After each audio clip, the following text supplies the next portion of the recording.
we're gonna try our best to sit back and remember how this novel goes. Because we sure have read it a minute ago at this point, though. We've been trying to get together for this and make this book club review of Devastation of Baal for a few weeks now. Yeah. When did we finish the book now? Like almost a month month ago, yeah.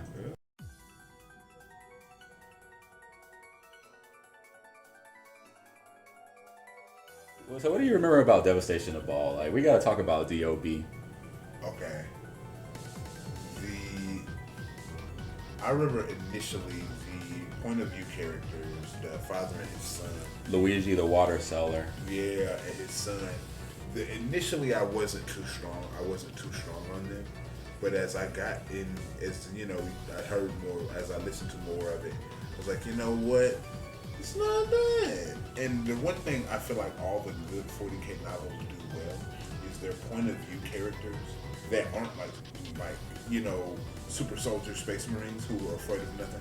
You know what I'm saying? Like they're human characters. I guess I should say that. I love their human characters. I always love the best novels. I feel like they're human characters, or they give their characters enough humanity. The lion in like Son of the Forest. I'm about to go on a tangent. That's okay. But on Son of the Forest, I feel like it's a good novel because the lion feels human. You know, he doubts himself. He doubts his guidance. He doubts a lot of stuff. You know, he feels like he's got a lot of sins that he needs to overcome.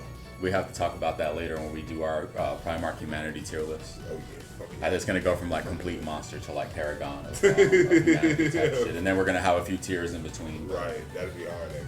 But that's gonna be hard. So Devastation of Baal is the second book, and we're just coming off of Dante. So Tyranid Invasion and Luigi the Water Salesman is actually the setup of the book. Is him talking, and it's his son and his grandmother, the boy's grandmother.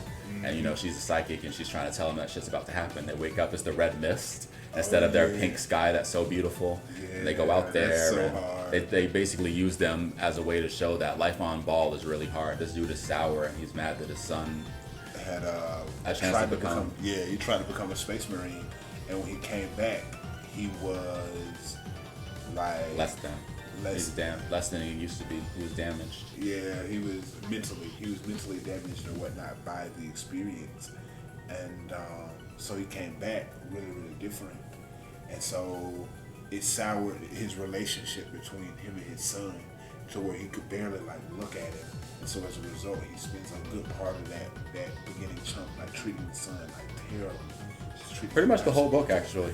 Yeah, he really does. Yeah, he really does. Up until the very end. Yeah, he does.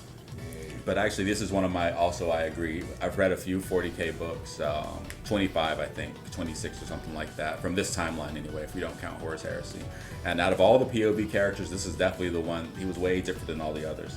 Not only did it show like Luigi and his son show that life on Baal is hard, and being there during the Tyranid invasion is horrifying, but it also showed like what it'll like, just like the mentality of the people out there. So I thought that they were a great point of view characters, and their ending, maybe we should loop back to that, but like, their ultimate fate was great, and I didn't expect it. Maybe I should have expected it because they were there, but like, I didn't expect it. Their ultimate fate is some real grim dark shit. It's fire. But for now, I'm gonna leave it at that. We'll be back. Yeah, we'll be back to that because their ultimate fate is crazy. So you just want to, I don't remember everything that happened in the story, so you just want to talk about characters? And events? I mostly remember everything, but like I know right after that they go into what was the chapter, the dude and him and his lieutenant was named Ackerman. Oh, you're talking about Irwin? Yeah, Captain Irwin. Captain Irwin's such a dick. His lieutenant had been telling him like, hey bro, his second in command is telling him the whole time like, hey bro, we need to get the fuck out of here. Us staying here is a bad idea. This shit is a trap. It feel like a setup. He like, nah, I'm gonna get my glory. Da da da da da da. All of a sudden, the fucking lictor steals its way onto his ship and gets the ball that way. Like you fucking, and which really kind of comes into play in a really terrible way later on in the book, like just how big of a fuck up that was, like not leaving that system and not, opening yourself up to get. Oh yeah, stowaway. They put a shadow agent in there. The Lictor's hull was disposable. They talked about like its purpose. It's disposable for its purpose. Mm-hmm. And like its purpose was fire. The shit the Lictor ended up doing was some of the coolest shit in the book. Honestly, the whole time that shit was gripping. I was sitting there like, come on, don't do it. I think you better. Pretty horrifying too when it comes to descriptions, when it talks about breaking itself apart and all these spaces and all this weird stuff. Like, man. The redundant organs, like some of the stuff that lies inside of it is just sort of like the whole descriptions. So their descriptions of the Tyranids were very gripping in this book. Was this the guy Haley joined? I think so, because he did Dante. Yeah, it was a guy Haley joined. Because he did also. I think he did Mephiston also, which is why I'm spinning the block and probably. We got to come back to Mephiston for sure. Mm-hmm. But so as far as like Erwin and the Angels Excelsius, they did not survive the book. They their fleet was destroyed in the fleet battle with the Tyranids. Their whole Angels Excelsius was destroyed. Yep. So it's kind of fucked up that like that was I didn't think that was a thing that was going to happen, because we spent so much time with these characters. Yeah. And for them to just get wiped out by the Tyranids, like I ain't gonna lie to you. It's not usual that I root for like the Tyranids, but that was one time I was like, yes, Erwin was growing on me. Out of here. Erwin was growing on me. He lost a duel to someone he had a disagreement with and stuff. He was a man about it. It was like, I fuck with that. But at the same time, he did fuck up like royally. He royally fucked up, because that Lictor thing, and not coming when dude that told him to come, like that really kind of catalyzed everything. Like never mind, like you got that fight, but you also had this stowaway. That later on fucks everything up. Pretty much fucks everything up. The battle itself, when the Nids finally came, from the description of them coming from the sky was a crazy description. Like how the sky was like full of them, and like that shit was an amazing description, and like the way they described like the huge Tyranid ships moving through space and finally getting the ball, all of that shit was amazing, utterly amazing. I think one of the other little things that was in the book that I thought was awesome, Dante had been having these visions that he was going to be in the throne room to save the Emperor. He doesn't know if it's him, but he do know it's him. And in the second book, he has this moment where he has the dream, but this time the sword isn't on the Emperor's lap. And, the sword is my favorite character in 40K. Right. Like, he's cool as fuck. Like, he's on fire. He comes from the Emperor. He perma kills demons. The sword's my favorite character. Like, and I know somebody in the comments are gonna be like, "But the sword's not a character, though." It is to me. Like, that's how much charisma it has. So the Angels Excelsius, and then we gotta come around to actually the Flesh Terrors. Oh yeah. We gotta come around to the Flesh Terrors and what are they called? The Knights. Gabriel Seth. Yeah. The Knights of Blood. The Knights of Blood. So Gabriel Seth actually gets like a pretty big role from Dante in this. He actually gives him one of the last relics of Sanguinius, like an opinion of Sanguinius. I think it's like the last one. He thought they were gonna get destroyed. Yeah. So he gives them to him and he sends them to Baal Secundus in order to secure it in a certain area. Mm-hmm. He gets approached by this guy named Jules, the leader of the Knights of Blood, and they're pretty secretive. They say that they all get the visions and stuff like that, and they want to fight close to them for some reason in this area. There's something that they want, and he doesn't trust them, so he sends them off. It actually turns out when the battle kicks off, they see them fighting, and they see that they've all fallen to the Black Rage, similar to a lot of the Flesh Terrors. So they were just like, oh, this is why they wanted to fight close to us. And they were actually having a standoff, like it was about to be a fight. How the way they introduced the Knights kind of fucked me up, because they had, pretty much mercilessly killed, another human POV character. And I kind of was like, man, these niggas is weird, But their ultimate like sacrifice or whatnot in the book, or their ultimate fate in the book was amazing. Yeah. I ain't even gonna lie. Yeah, they were that great. shit was amazing. Jules I too. was like these folks. Yeah, Jules. Yes. Yeah, I like him as a character. Look. He was just straightforward. Now him about to scrap with, them being about to scrap with Gabriel was something else. But at the same time, he was locked in the red or the black or whatever. So that's probably why he was like, it was hard for him to convince them. Yeah. Speaking of that, one of my favorite parts in the book, and this is just completely side insignificant, though Luigi and the water salesman and his son came across like some of the deaf company or whatever, and they were looking at them like Horace, and then like the chaplain came out of nowhere like leading kindergartens, like leading a kindergarten class. He was like, no, that's not Horace, go this way, and they like follow the chaplain. I thought that was so fire. That's one of the dopest jobs. That's got to be one of the most interesting jobs to have in the Blood Angels chapter. Imagine you're a chaplain and your job is to guide all the people that have fallen to the Black Rage. You're just sitting around, and all of a sudden they just start going Horus. It's like, yeah, this way, guys, this way. I'll show you where Horus is at. And you just fucking lead them to the enemy and shit, and they go Horus is right fucking there. nuts. They go fucking berserk.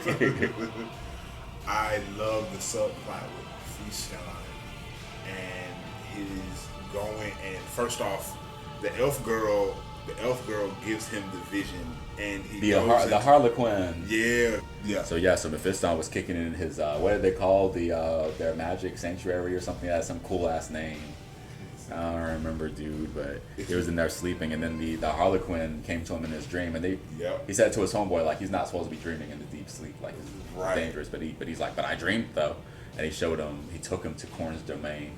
And the demons of Korn were having a big ass battle between themselves. That shit was hard. That shit's actually. And he was just like starting to feel the black and the red, and he was just sort of like, "Hey, Harlequin, if I don't get the fuck out of here, I'm lost." Like he just sort of like, "Wait for it," and then he was just sort of like, "Oh shit, it's Kabanda," and he wakes up and he's got to get. And what's crazy about that spot is that he's actually starting to forget the dream, so he's got to get his homie to like combine his powers with him so he can remember what was happening. They were thinking it was Katie at first. But he was just like, nah, man, Kabanda's coming. Like, we got to get ready. And I think he did. There was what I did think was really cool, and I think is really cool about like Dark Imperium also, is they reference Cadia while Cadia was happening in Devastation of Baal. Like they reference like, yo, there's something happening on Cadia, and I think we need to get there. Like different characters like make reference to like, hey, something big is happening, something serious is happening on Cadia. Mm-hmm. You know what I'm saying? And even down to like the psychic backlash that spreads out towards the end of the book from what happens at Cadia. Mm-hmm. It makes it feel like the events are happening in real time. As I read it and like I know, you know what I'm saying? Like it makes it feel like things are happening in real time. Like if memory serves me correct, in Dark Imperium, I think he makes reference to Baal. I think he makes reference to like the Tyranids like coming to Baal or something like that. And it's kind of crazy. So it kind of lends to the idea that I guess Dark Imperium happened, and then Devastation of Baal were happening. I'm thinking it happens in the middle of Dark Imperium or something like that. Right. Somewhere in that area, because Dark Imperium takes place over like a certain amount of time, like a number of years, doesn't it? One would assume. Yeah. So, but that's a right? I like how real time that effect felt, because they reference Cadia a lot throughout the book, and the effects of the things that happen in Cadia. Kabanda, that's the reason Kabanda could get through. Right. Kabanda was just like, I usually wouldn't be able to, like, it's weird that I got summoned this way. You actually brought this to my attention the first time we talked about it, like, because that's why he wasn't able to stay for very long. Yeah. It was because of the nature of, like, how he got there. Yeah. But I think it was great that the demons of Korn were just sort of like, no, if anybody's gonna fuck with the Blood Angels, it's gonna be us. And they like made a mountain and a monument of Tyranid skulls and just like left and shit. The Blood Angels are just like, what happened here? And they're just looking at this skulls, collected Tyranid skulls everywhere. That shit was so hilarious. I was like, so basically, ever since Carbonda got his ass whooped by Sanguinius 10,000 years ago, he'd been like, look, I'm on your son's ass. His demon name is like the Bane of the Ninth Bloodline. That's what they refer to him as. So that's why they got to chill on like the Blood Angels can't fall. Oh, wow. 'Cause Yeah, if yeah, they yeah. fall, like it's a problem. They're going to be a corn thing. They can't fall. He loves them. He covets them too much. Imagine them turning the the red thirst and the black rage. Imagine them being like chaos. Like I could. They'd be like better world eaters. they'd be way better world eaters. They might be more. terrifying. They might be less berserker, or maybe more scheming. No, I take that back. They'd be better world eaters because world eaters have the butcher's nails, but that's a built-in technology. Blade angels just come with it out the package. Yeah. Two different curses, not just the butcher's nails. Yeah. So the world eaters are a problem. Don't get me wrong. I love the world eaters. They're one of my favorite trader legions. Not my favorite trader legion, but one of my favorites. But you know, Kabanda's parts were great. Yeah. Mephiston is as usual an excellent character, man. I love. That's one of my favorite parts of the book. That's one of my favorite parts of the book is when they tried to stop Kabanda from coming. Oh yeah, and like when he actually had to take part in the fight against the Tyranids, he was going the fuck off. One of my favorite parts was him. They actually decided they were going to try to stop Kabanda on the other side, so we got the whole retinue of Psychers from the Blood Angels, and they like went there and confronted him. And Mephiston like had like this like warp sword or some shit like that, and he like clashed with Kabanda for a second. That shit was actually, that was one of the highlights, because that shit was hard as fuck. Like, I keep hearing people say Mephiston is badass. And like, shit like that has me like, oh, he really is a badass. Oh, okay. Oh, he's really like that. I had no idea. So from what I hear, like in this book he's written pretty well, but in some of the other books, like his books, they say that he's like pretty Mary Sue-like. So they say that in these books he actually has consequences for his actions. In the other books that it's just not a thing. He just be doing whatever the fuck he wants. That's what I hear anyway. I'm still excited to jump into him, but I might go straight to Darkness in the Blood because there's just a lot of stuff to read. Yeah. I don't know if I'm going to sidetrack into Mephiston, but maybe I will though. I feel like just because his showing in Baal was so cool, like, and when he actually like went out to act, when the librarians actually went out to fight the Tyranids, they were doing some wild shit to the Tyranids. They had some wild powers to throw at the Tyranids. I was like, holy fuck. Even when he first broke out the casket, he like fired like red energy. In fact, I was just sort of like, oh, well, that's just a thing you can do because, huh? You just have energy projection, just like because. Fuck it, actually. And that's when he was in rage mode too. So man, that was just astral force. There's a part in Emperor's Gift in the beginning where they got the Inquisitor, the Grey Knights got this Inquisitor with them, and they go in to attack these heretics and stuff like that. And they kill them all. And as the girl, the Inquisitor's from Fenris. So, yeah, she's Fenrisian. And so she's kind of like primal. She's, they describe her as being kind of primal.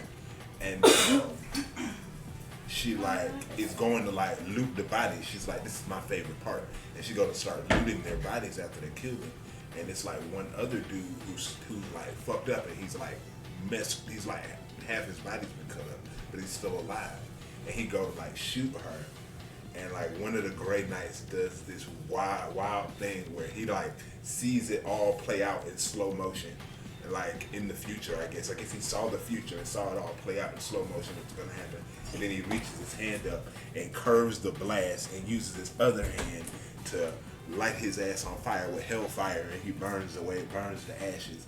And she's like, who the hell do I have to thank for this right here? And look, his name is 20. I think he's 27.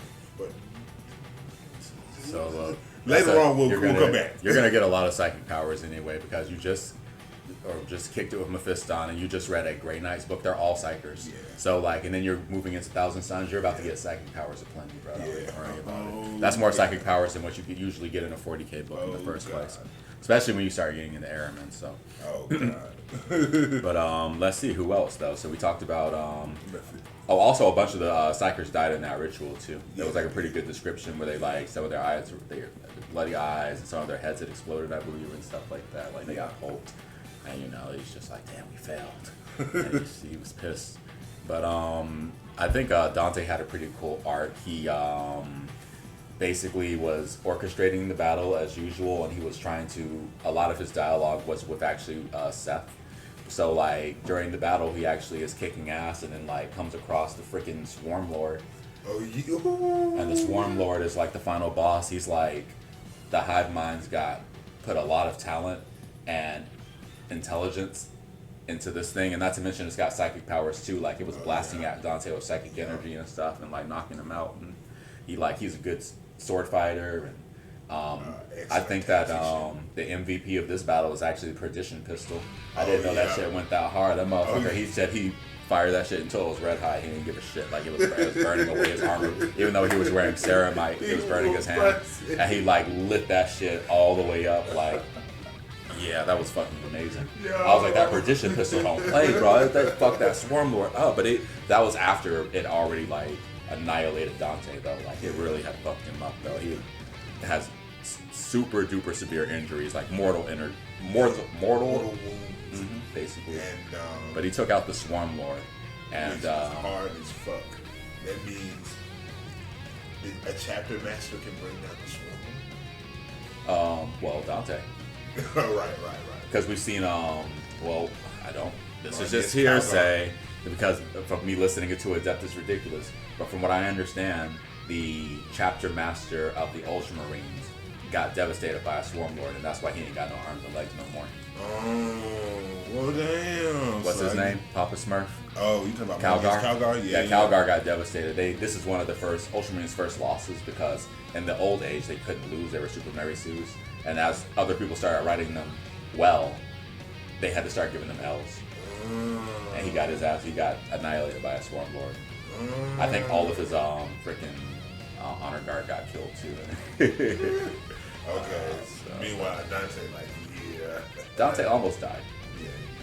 Dante almost died. And he lost a lot of his legions too.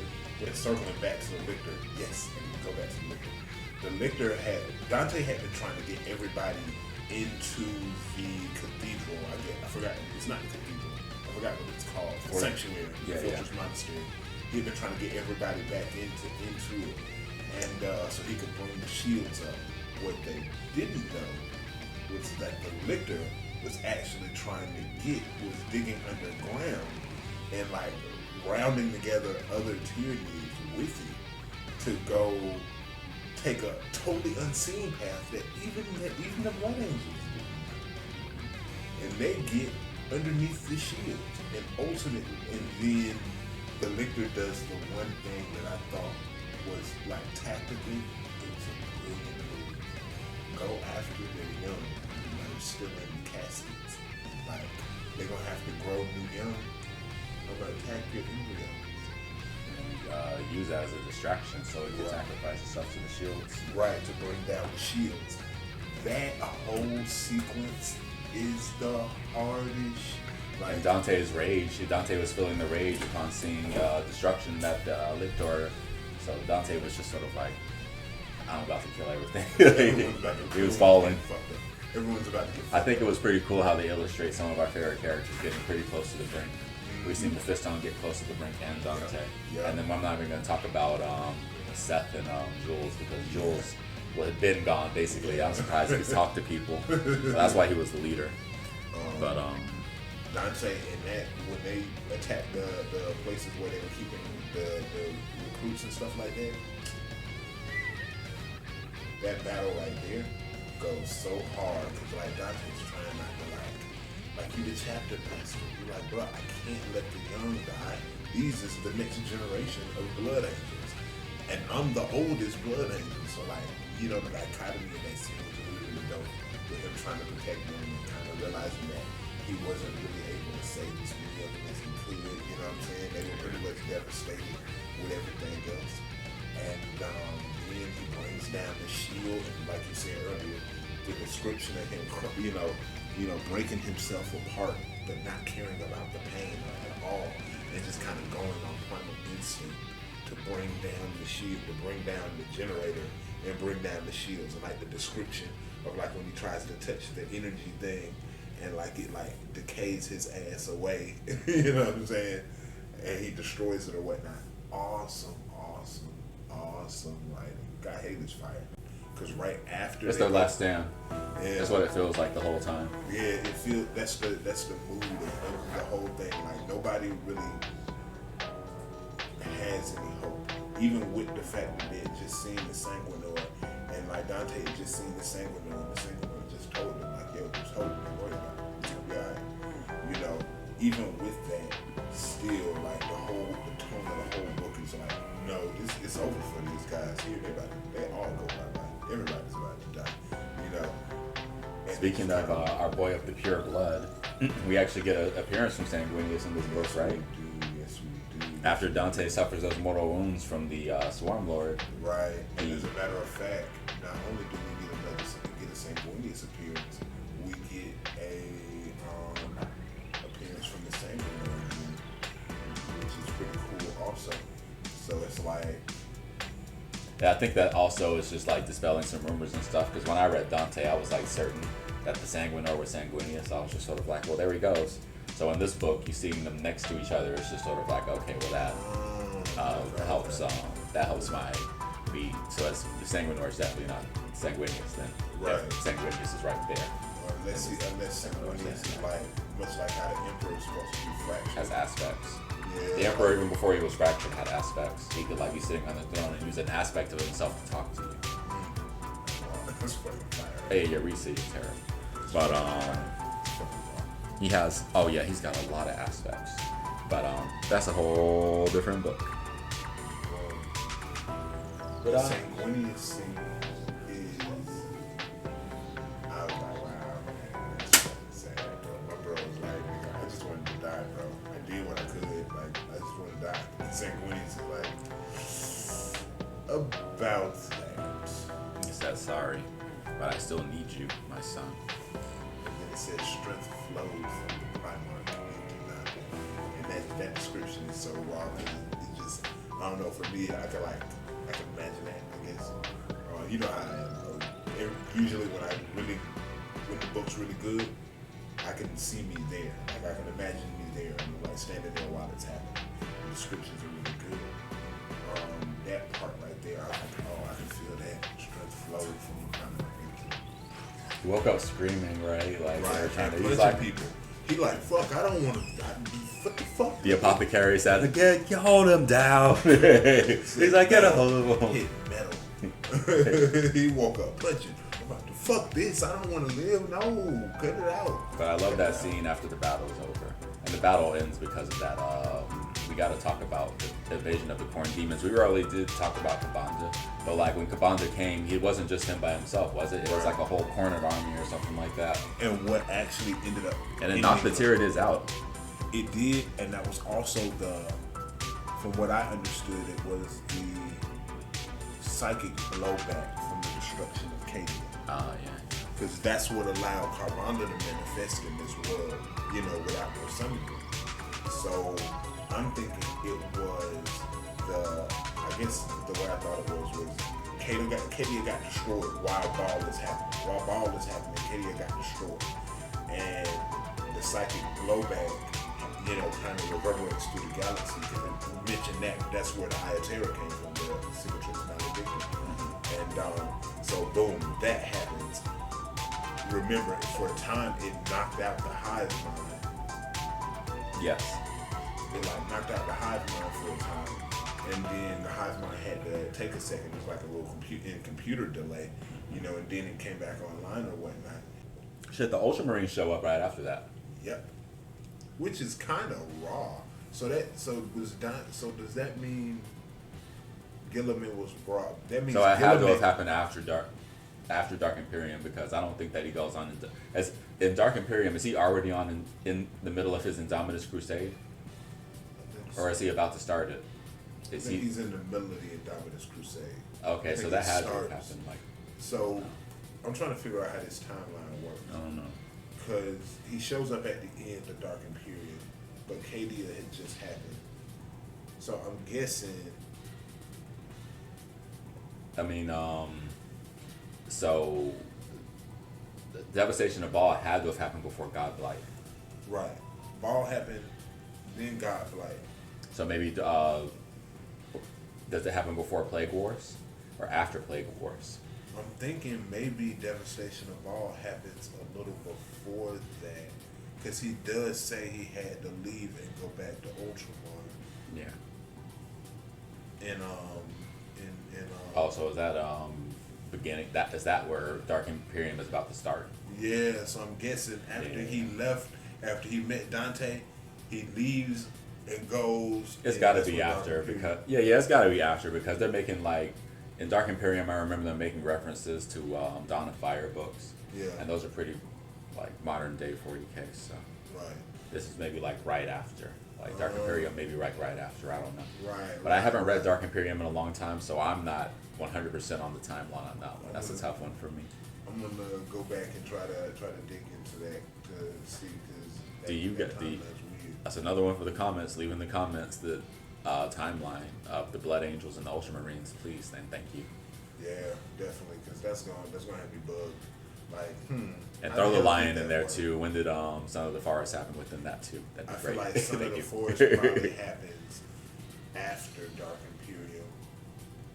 I feel like Son of the Forest happens after Dark Imperium. It's after Cadia for sure because Sigatrix Malgadictum's already a thing, and Dante's already Lord Commander, so he's already met Gilliman, so all that's already happened. Right. So yeah. So then, what was the Don? So maybe Son of the Forest right after that. So Son of the Forest might have happened at the same time as Dark Imperium. The moment of Dante meeting Gilliman. Yeah, that was great. Like, I like the moment that led up to that too because he was just sort of like they were trying to help him and he was just like, nah, I can walk, and they didn't understand that, but like the narrator mentioned that this is like Dante's penance for like all the loss and all the destruction and stuff like that. So he walked his ass all the way to Gilliman. He got there, saw him, and he was just like, it's a fucking. But first he saw Cato Sicarius, and he's like, Sicarius, what the fuck? Fresh back from the warp. He's like, what the hell? Then he goes and he sees a fucking Primarch, and he's just sort of like, bro, what? This is the craziest shit. Fuck? And he's just sort of like, man, he knelt, and Gilliman's just sort of like, Gilliman's just such a fucking G, and it's not just because his name starts with that. It's because he's so fucking awesome. He's just sort of like, hold up, stand up. You don't kneel to me. If anyone's my equal, it's you. Right. Anybody in this galaxy right now that's my equal, it's you. You don't gotta kneel in front of me. And then he's like, man, but you a Primarch, basically. And he's like, man, I ain't got time for all the formalities. Like, we got stuff to do. I said, I'm here to save you. But he kind And I of broke love down, it. bro. Yeah. And he kind of broke down and I stuff. love He was talking about that everything part. that he lost. And You know, I love that part. Because it really hit home everything that had happened in that book. Like, when they say the devastation Baal. Yeah. Yeah. Boy. It got to the point where they were recruiting immediately. They cut to Luigi and his son. They actually revealed his son's name. It's a pity that I don't remember it. But he got Gene Stealer curse or whatever. He got a Gene Stealer growing inside him. The apothecary didn't like that. Yeah, Told him that the boy's brain damage was fixable. Yeah. And he was just sort of like, we might be able to recruit him because we need recruits real bad right now. And it's like, but you gotta die, yo. And it was just like he traded his son like shit all throughout the book. Right.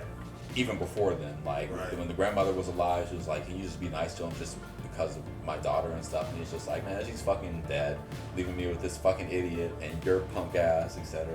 And then like it's finally all that stuff had passed, and he'd even mentioned that the boy had saved his life on multiple occasions throughout the thing. Right. Because he's more capable than you think he was. The grandmother said at the beginning of the book that he was getting better.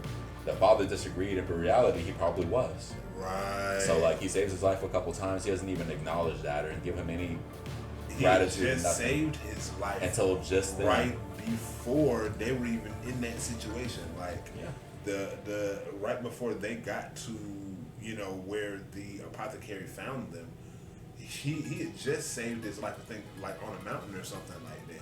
Like, so, and even then, he still treated him like trash. And then in the very, very end, he still wouldn't just say. Oh, he finally, he told him that he was sorry. Yeah, but he didn't address anything. And then, He didn't have time. It was it. He was about to get the Emperor's mercy, so he didn't have time to say nothing. He was just like, say your last goodbyes at this point, and that's the best he could do, and he owed him that like a long time ago. But like I think that was a beautiful moment. And then the poor boy is just like, you killed my pa. He understood what was going on. He was just sort of like, bro, don't worry about that. It was his time. You were about to be a blood angel, like rejoice. He's just like, and he's just like, okay, and he followed him. And I really hope that. And I don't know, I haven't read any other Blood Angel stuff, but I'd love for that character to come back later as like a recruiter, an aspirant, and stuff. We see him later on. That'd be great. Shit, that was great setup. Because all the Space Marines are is really child soldiers anyway. Yeah. What do you think in terms of score from Devastation of Baal? What would you score it? Devastation of Baal in terms of a score, I want to give it. I'm gonna give it a 9. Same here. What'd you give a point off for? I think certain parts of it were a little slow. Same here. For the beginning, I took a point off for the slow beginning. I didn't even say I took half a point for that slow beginning, but that other half is because of Gabriel Seth for him being a little bitch at the end of the book. But I like that part though. Fuck you, Gabriel. I'm not gonna take off a point for that because I like that part. I don't agree with Seth. My boy, don't go in on Gilliman when he came in and saved your ass, you bastard. Look, I totally disagree with Seth too because it's like all the stuff that's happening is good, everything that he's mad at. But I also understand though because his chapter is they know themselves for carrying this curse. So the fact that he thinks they might come back and none of the aspirants are showing signs at all, they're just sort of like, bro, that's not what we represent. What we represent is trying to fight through that shit. That's what gave us our strength and shit. We as far as we're concerned, we're defunct. Like, don't try to rebuild us again because that's not us. So I get where he's coming from. I disagree with everything he said about Gilliman and shit, like making them Ultramarines. You guys will still be Blood Angels because Blood Angels and Ultramarines are fundamentally different. You guys are swordsmen. You guys are vampires and shit. You try to drink blood. Being Primaris ain't gonna change that. But on the other hand, Ultramarines, they're a jack of all trades. They don't have a specialty. So you guys aren't gonna become Ultramarines. And then just knowing what I know about Gilliman personally, about how the respect he has for his brothers, namely Sanguinius, hearing Gilliman say multiple times during the Dark Imperium, like how much he misses Sanguinius and how much he respected Sanguinius. Like Gilliman would break the legions to protect the legions, but he wouldn't like go try to change everybody to fit. Like, oh yeah, all of y'all got to be like Ultramarines now. So I was really mad at Gabriel. Well, I guess you could argue that like the Codex Astartes and shit, but I don't know. I think that I think it's kind of flexible. It's more like guidelines than anything.